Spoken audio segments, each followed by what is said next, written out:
Betrothal Banquet at the Palace Hotel, Episode 1. Received a marriage proposal letter from Hangzhou at her brother and sister-in-law's house in the Shanghai French Concession.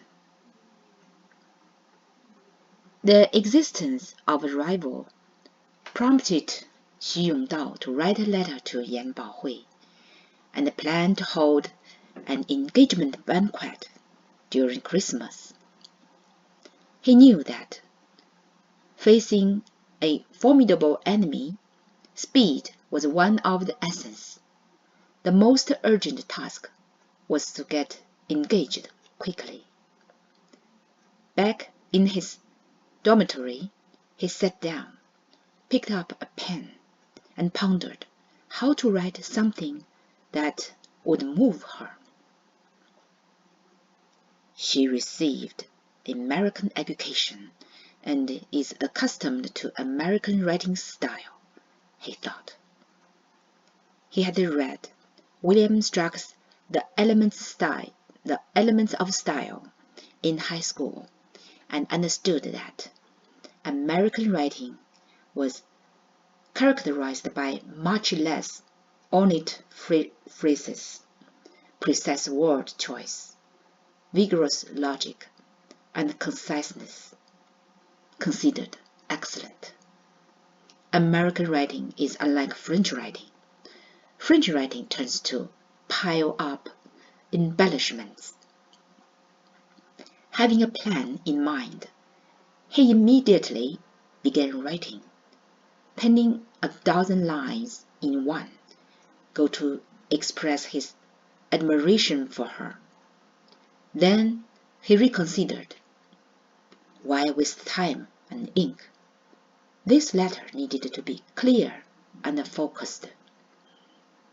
Having decided she was the one he had been waiting for, he proposed directly.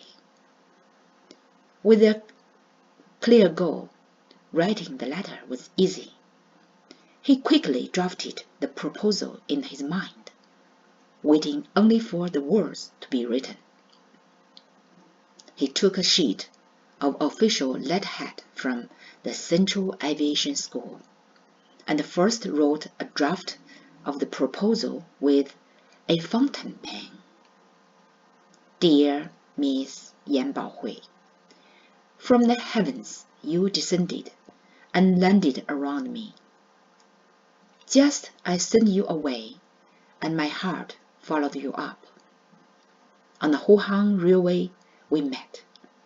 At the Hoshan Church we reunited. To protect you all my life is the decision I have made. As a brother, it is my duty to take your hand on pilgrimage way. After careful consideration, to propose, I pick up my pen. Hopefully you will accept my proposal to share the grace of life. Your faithful loving, Xu Yongdao, August 30th, 1936, Jianqiao, Hangzhou. He quickly finished the writing, reread it several times, and was very satisfied with his unique vernacular poem paired with the English letter format. He only felt that using official letterhead was somewhat inappropriate. He found a piece of fine Xuan paper and using a blue marker drew 3 borders, leaving the top black, creating a 7-colored rainbow. The letter was written in a small regular script within a space defined by blue and a rainbow. Dear Miss Yan Baohui was written on the left side of the first line. Your faithful loving and Xu Yongdao were written on the 2 separate lines on the left side of the last line. Yan Baohui left Jianqiao to return to Hangzhou. The next morning, she took the Shanghai-Hangzhou train back to Shanghai. In the evening, she took a taxi to her brother's house at number 12 Rue Paul Bou in the French Concession.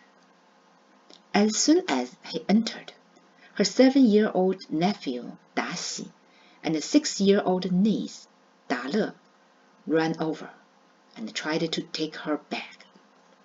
She smiled and said, "My dear children, don't fight over it. Auntie brought you some delicious food. Hangzhou fragrant Turinier nuts and osmanthus cake." Daxi and Dale took the nuts and cakes and ran off. She went upstairs to her room and changed her clothes.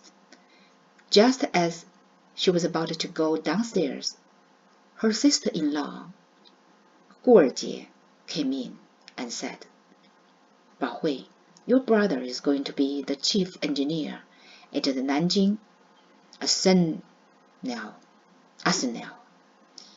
He's got his eye on a plot of land on Nanninghain Road, not far from Central University, and has already signed a contract with Gu Erjie Construction Company to build a 2-story English-style house with 4 rooms. We'll settle down in Nanjing and sell this house." Bao Hui immediately understood. If her brother and sister-in-law sold the house, she wouldn't be able to live there anymore. She knew that Gu Erjie Construction Company was owned by her sister-in-law's family, and the house was a part of her sister-in-law's dowry. Gu Erjie was a daughter of Gu Houji, the founder of Shanghai Gu Erjie Construction Company. Gu Houji had passed away, and now Gu Erjie's brother, architect Gu Erbang, was the engineer of Gu Erjie Construction Company. Gu Erjie's younger brother, silicate engineer Gu Erdi, ran Hongji Cement, a subsidiary of Gu Erjie Construction Company. The 2 brothers had attended university in the United States. Yan Baohui envied her brother and sister-in-law's romance and secretly hoped to have such good fortune. In her eyes, her sister-in-law, Gu Erjie, and her brother were a good match. Gu Erjie's father, Gu Houji, and Yan Baoguang's father, Yan Zhenshan, both came from poor backgrounds but made their way in society through hard work. Gu Erjie's father, Gu Houji, was from Ningbo, Zhejiang. He attended a church school in his hometown until the 2nd year of junior high school. At the age of 15, forced by circumstances, he left home for Shanghai to become a carpenter's apprentice. Later, a fellow villager introduced him to a construction site on the Bund as a foreman. He was meticulous, loyal, and observant, and quickly grasped the ins and outs of the construction industry. He had studied at the church school for 7 years and could speak English and French. With the help of an American architect, he founded the Gu Erjie Construction Company in Shanghai. Foreign architects designed buildings, and the Gu Erjie Construction Company carried out the construction. Gu Houji is not a Christian, but he had heard sermons at the church school and firmly believed that doing good would bring blessings and doing evil would bring retribution. He devoted himself wholeheartedly to the construction of buildings, coinciding with the booming construction in the concessions. He received a steady stream of contracts to build bank buildings and Western-style houses in the concessions due to his good reputation. He understood the value of education, and after becoming wealthy, he scrimped and saved to send his children to the best schools in Shanghai. His sons, Gu Erbang and Gu Erdi, went to the United States to study engineering. However, he couldn't bear to send his daughter Gu Erjie across the ocean, so he enrolled her in the education faculty, University of Shanghai. This school's original name is Shanghai Baptist Theological Seminary, hoping she would marry a good husband. During her senior year, Gu Erjie often volunteered at the Shanghai YMCA. At a charity concert, she met Yan Baohui's brother Yan Baoguang, a professor at Aurora University and a PhD in engineering, who had recently returned from studying in France. He was also a deacon at the Shanghai YMCA and the organizer of the charity concert. While observing the event, he noticed a beautiful young woman teaching children to sing, play games, and telling stories in the children's play area, which was specially prepared for the guests' toddlers. She was incredibly patient and intelligent, managing even the most unruly children with ease. He was attracted to her and pretended to help her teach the children, looking for an opportunity to get closer to her. After the concert, Yan Baoguang invited Gu Erjie to a coffee shop. They chatted about everything from mischievous children to education, from education to family, from family to marriage, and from marriage to Adam and Eve in the Garden of Eden.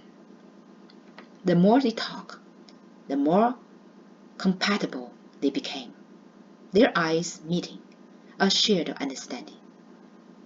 Yan Baoguang thought to himself, "She is the bone of my bones and the flesh of my flesh." The next day, Yan Baoguang asked someone to propose to Gu Erjie, planning to hold the wedding as soon as she, 8 years his junior, graduated from university. Gu Erjie's father, Gu Houji, was very satisfied with the suitor.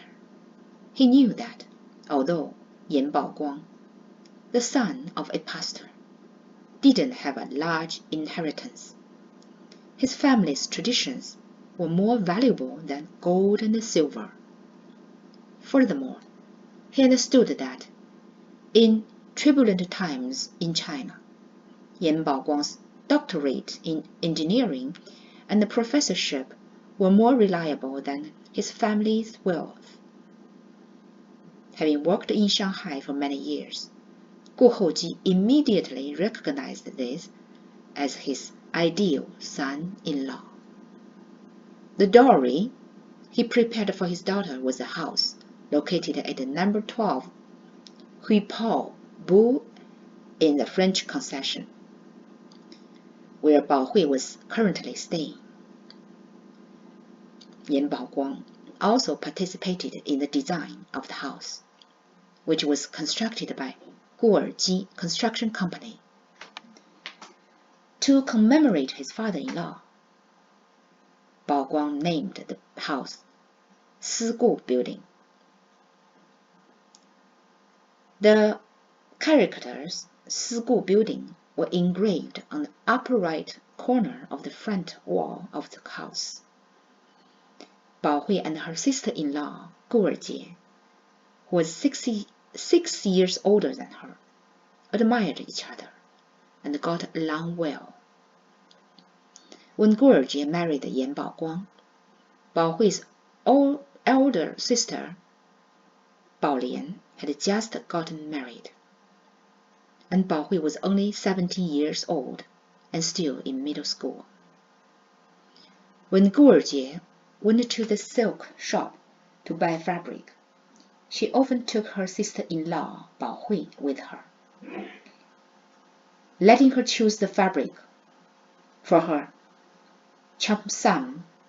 The two would go to the tailor shop together to have the cheongsam made, and Gu Erjie would cover all the costs, including the fabric and tailoring. After graduating from University of Shanghai, Gu Erjie worked as an assistant to principal at a church school.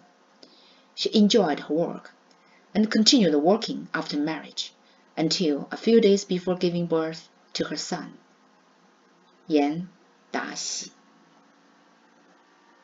When Daxi was 1 year old, Dale was born. When Daxi was 3 and Dale was 2, Gu Erjie returned to work at the school, but no longer as assistant to principal. She taught only one course 3 times a week. When Gu Erjie was born, her father's business was booming. His construction company, Gu Erjie Construction, built many garden villas and office buildings in the Shanghai International Settlement and the French Concession, as well as along the Bund. Although Gu Erjie came from a wealthy family and had servants from a young age, she attended a boarding church school where she only returned home once a month. The young female teachers at her school, who had come from North America, had a significant influence on her, and she imagined herself working in a society like them. Her education instilled in her the belief that everyone must be responsible for their own life and bear social responsibility. Bao Hui deeply respected her sister-in-law, Gu Erjie, who, despite her wealthy background, was not spoiled, was obedient to her husband, gentle, capable, and generous. She looked up her sister-in-law and hoped to marry a professor who had studied abroad, becoming a career woman after marriage. When she heard from her sister-in-law that her brother had resigned from his teaching position at Aurora University to become an engineer at the Jinling Arsenal, she was very puzzled and asked, "Why did my brother suddenly go to the Arsenal?" "Your brother has a good friend from Tongji University who studied in Germany and returned to China to work as an engineer at the Jinling Arsenal in Nanjing. A few weeks ago, he came back to Shanghai to visit relatives and told your brother that the war between China and Japan was inevitable and that he should not stay in the ivory tower of a university as a teacher. With the country in peril, he should seize the opportunity to serve that country." He said that working in the arsenal to build guns, cannons, and bullets was what a patriotic man should do. Your brother was immediately moved. 4 years ago, during the January 28 incident in Shanghai. Our parents were killed by the Japanese. Your brother harbored deep hatred for his country and family, and after listening to his friend, he decided to go to the arsenal, Guojie said. Sister, will you still teach in Nanjing? Bao Hui asked. I'm thinking of becoming a teacher at the Jingling Arsenal's affiliated school, teaching Chinese, literature, English, and history, Guojie said. Back in Shanghai, Yan Baohui eagerly waited a reply from Smith, the director of the Hangzhou Guanghai Hospital. One afternoon, the postman delivered a letter, and from the signature on the envelope, she recognized it as being from Xu Yongdao. Opening the letter, a single page of a marriage proposal poem caught her eye. The handwriting was strong, a blend of Chinese and Western styles, direct and bold, making her heart flutter. When she read, after careful consideration, to propose I pick up my pen. Hopefully you will accept my proposal to share the grace of life. She thought, he's a soldier after all. No beating around the bush, straight to the point. Should I just accept this proposal from someone I've only known for a few days? She asked herself. She felt comfortable talking to him, safe and at ease. But after all, it was a lifelong commitment. Although her parents were no longer alive, she still needed to discuss it with her brother and sister-in-law, and listen to her sister and brother-in-law's opinions.